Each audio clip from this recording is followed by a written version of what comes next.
নমস্কার, আমি রুম্পার হেসেলে তোমাদের সকলকে জানাই স্বাগত। আমি আবার একটি রেসিপি নিয়ে চলে এসেছি। আজকে আমি তোমাদের মধ্যে যে রেসিপিটি শেয়ার করব সেটি একটি পায়েসের রেসিপি।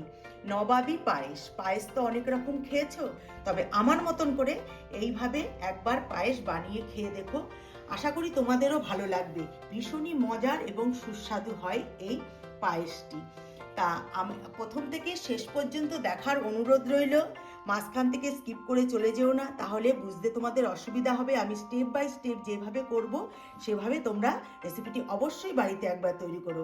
যারা আমার চ্যানেলটিকে এখনো সাবস্ক্রাইব করোনি তারা সাবস্ক্রাইব করে আমার পাশে থেকো।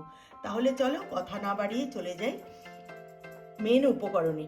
আজকে আমি যে যে উপকরণগুলো লাগবে রেসিপিটি বানাতে আমি তোমাদেরকে একবার দেখিয়ে নিই। দেখো, এখানে আছে পাটালি গুড় বা নলেন গুড়, এখানে আছে গ্রেট করে রাখা খোয়া ক্ষীর, এখানে আছে গ্রেট করে রাখা কাজু, আছে সুজি, এখানে আছে ডেসিকেটেড কোকোনাট পাউডার। তোমাদের কাছে যদি থাকে ফ্রেশ নারকেল তা ফ্রেশ নারকেলও দিতে পারো। আর এখানে আছে আতপ চালের গুঁড়ো, এখানে আছে দুধ, চিনি, আমুল দুধ, এখানে আছে এলাচের গুঁড়ো আর ঘি। তাহলে চলো রেসিপিটি শুরু করা যাক। দেখো, গ্যাস ধরিয়ে আমি প্যান বসিয়ে দিয়েছি আর গ্যাসের ফ্লেমটাকে আমি মিডিয়াম করে রেখেছি। প্যান আমার গরম হয়ে গেছে। সবার প্রথমে আমি দিয়ে দেবো প্যানে একটু ঘি।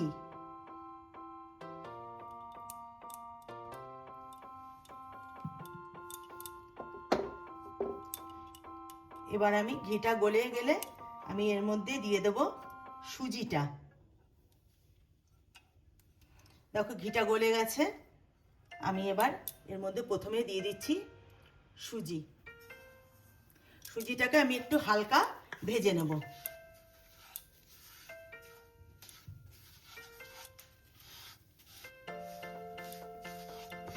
দেখো, সুজিটা হালকা ভাজা হয়ে গেছে। এবার আমি এর মধ্যে দিয়ে দেবো চালের গুঁড়োটা,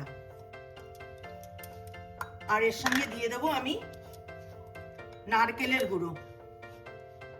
নারকেলের গুঁড়োটা আমি এর সঙ্গে দিয়ে দিচ্ছি, দিয়ে আবার একটু হালকা ভেজে নেব।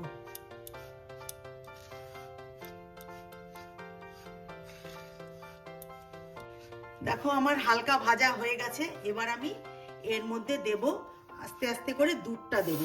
দুধটা দিয়ে আমি নাড়তে থাকবো। এটা আমি একটা ডোয়ের আকারে তৈরি করব।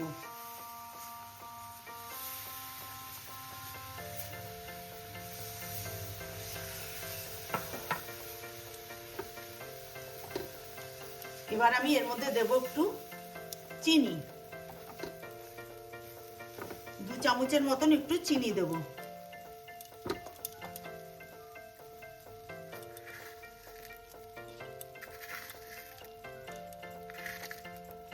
আর একটু দুধ আমার লাগবে, আমি এর মধ্যে আরেকটু দুধ দেবো। আগে থেকে আমি দুধটা জ্বালিয়ে রেখেছিলাম, সেখান থেকে আরেকটু দুধ আমি দিচ্ছি।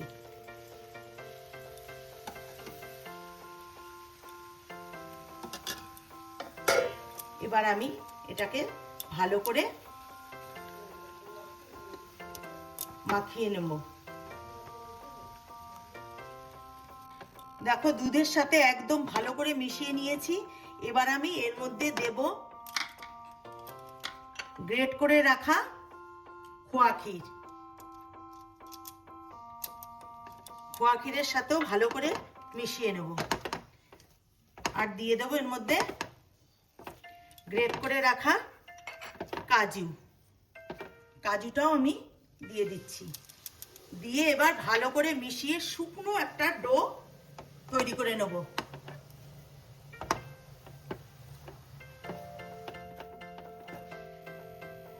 দেখো, ডোটা কিন্তু প্রায় আমার হয়ে এসছে। এবার আমি এর মধ্যে ফ্লেভারের জন্য দিয়ে দেবো এলাচের গুঁড়ো। এতে করে সুন্দর একটা ফ্লেভার আসবে। এবার আমি এলাচের গুঁড়োটা এর সঙ্গে ভালো করে মাখিয়ে নেব। দেখো, ডোটা কিন্তু আমার একদম রেডি। দেখো, প্যান থেকে ছেড়ে দিয়েছে, আমার ডোটা তৈরি হয়ে গেছে। এবার আমি এটাকে ঠান্ডা হতে রেখে দেবো। এদিকে আমি পায়েসটা তৈরি করার জন্য দুধটা রেডি করে নেব। এবার আমি এটাকে গ্যাসটা বন্ধ করে আমি ডোটা নামিয়ে নিচ্ছি। এই যে দেখো ডোটাকে আমি প্লেটে উঠিয়ে ঠান্ডা হতে রেখে দিলাম। এদিকে আমি গ্যাস ধরিয়ে আবার প্যান বসিয়ে দিয়েছি। আমি এর মধ্যে এবার দুধটা দিয়ে দেবো। দেখো এখানে আমি আগে থেকে জাল দিয়ে রেখেছিলাম, এখানে আধা লিটারের মতো দুধ আছে।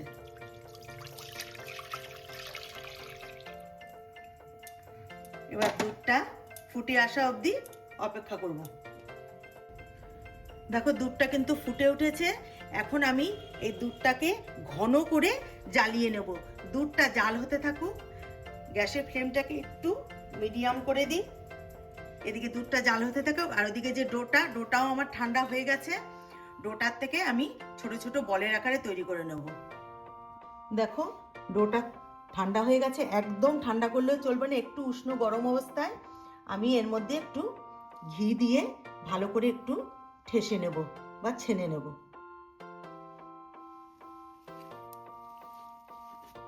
ভালো করে একটু ছেনে নিচ্ছি।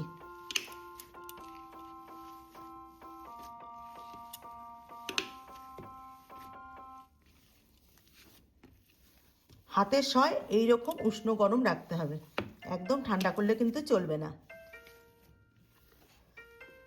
এবার আমি এর থেকে ভালো ছোট ছোট করে সুন্দর করে বলের আকারে তৈরি করে নেব।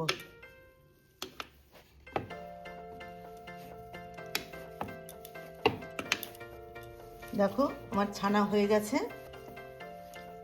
এবার আমি এর থেকে অল্প অল্প করে নেব আর ছোট্ট ছোট্ট গোল গোল বল তৈরি করব। এই যে এইটুকু একটু করে নেব, নিয়ে ছোট্ট ছোট্ট বল তৈরি করব।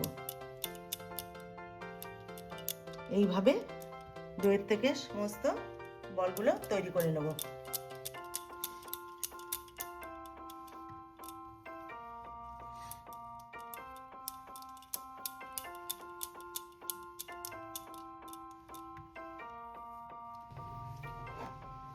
দেখো বলগুলো আমার তৈরি হয়ে গেছে।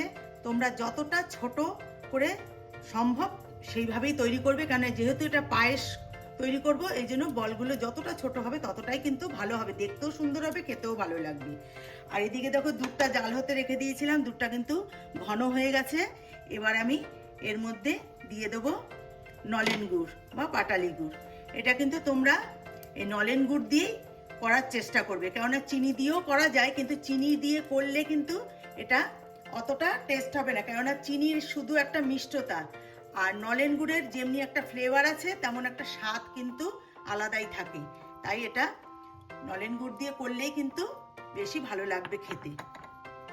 এবার গুড়টা গলে আসা পর্যন্ত আমি অপেক্ষা করব। দেখো গুড়টা কিন্তু গলে গেছে, আর দেখো কতটা ঘন হয়েছে। তো এবার আমি এর মধ্যে বলগুলো দিয়ে দেবো।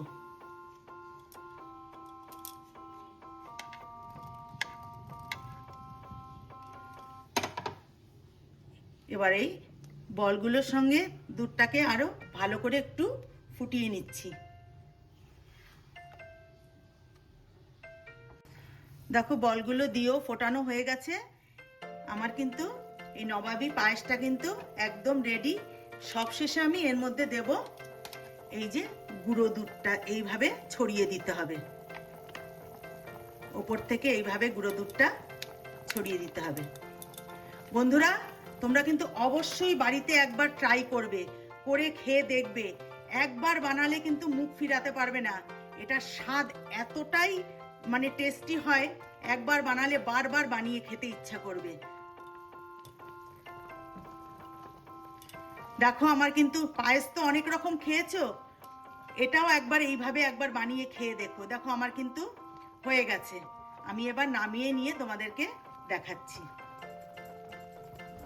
দেখো বন্ধুরা আমি একটা পাত্রে এই নবাবী পায়েসটা আমি উঠিয়ে নিয়েছি। তোমরা তো দেখলে আমি কিভাবে রান্নাটা করলাম। তোমাদের কাছে অনুরোধ রইল অবশ্যই একবার বাড়িতে এইভাবে বানাবে, বানিয়ে খেয়ে দেখবে। যাকেই করে খাওয়াবে সে দেখবে আবার বারবার করে রিকোয়েস্ট করবে তোমাদেরকে বানিয়ে খাওয়ানোর জন্য। আর এটা কিন্তু সম্পূর্ণ আমার নিজস্ব রেসিপি, আমি নিজের থেকে করেছি। ভীষণই ভালো হয় খেতে, বারবার বললেও এটা স্বাদ কম হবে না। তাহলে বন্ধুরা তোমরা যারা আমার ভিডিওগুলো দেখছো তারা অবশ্যই আমার চ্যানেলটিকে সাবস্ক্রাইব করে আমার পাশে থেকো। যারা ফেসবুক থেকে দেখছো ফেসবুকের পেজটিকে ফলো করে দিও। আর ভিডিওটা যদি ভালো লাগে একটা লাইক অবশ্যই করে দিও।